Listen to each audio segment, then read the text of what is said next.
Grand Matin Sud Radio.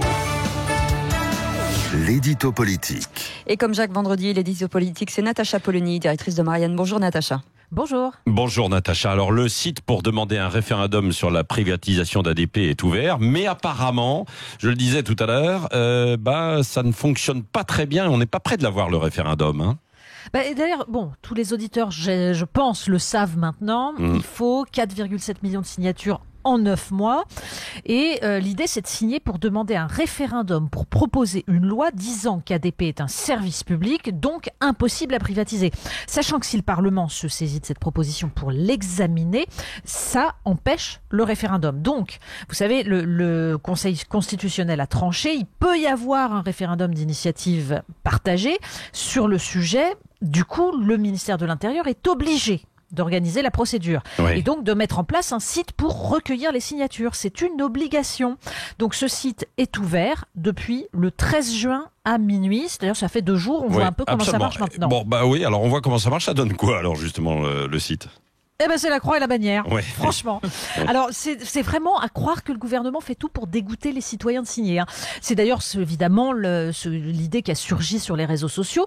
Vous voyez, il faut rentrer son nom exact, tel qu'il apparaît sur les listes électorales. Attention, le nom de sa commune sans abréviation et avec tiret, son numéro de carte d'identité ou de passeport, puisque le but c'est donc de vous identifier sur les listes électorales. Sauf que quand on a rempli tout ça, on se retrouve avec un code CAPTCHA. Vous savez, cette suite de lettres et de chiffres à recopier pour vérifier qu'on n'est pas un robot. Comme si le type qui avait rempli son numéro de carte d'identité pouvait être un robot.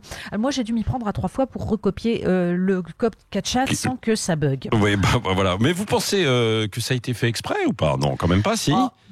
C'est toute la question. Vous savez, Bruno Le Maire a déclaré il y a quelque temps qu'il n'avait pas peur du peuple français. En fait, ça reste un peu à prouver. D'autant qu'il n'y a pas de décompte visible pour qu'on sache où on en est. C'est-à-dire que personne ne va être incité à voter en se disant ça monte, ça veut dire qu'il y a un vrai mouvement, je vais y aller aussi. Vous voyez. Bref, en fait, tout est fait pour que le référendum n'ait jamais lieu. C'est idiot parce qu'en fait, le mouvement contre la privatisation d'ADP, c'est une véritable mobilisation démocratique. Vous savez, un député La République En Marche, en voyant l'alliance des députés de droite et de gauche qui a permis la mise en route du RIP, a parlé avec mépris d'alliance gaulo-communiste. C'est exactement ça. Comme du temps où l'État jouait son rôle de régulateur de l'économie, c'était pas mal. Oui. Écoutez, c'est vrai que... On va dire que c'est quand même pas non plus si compliqué que ça.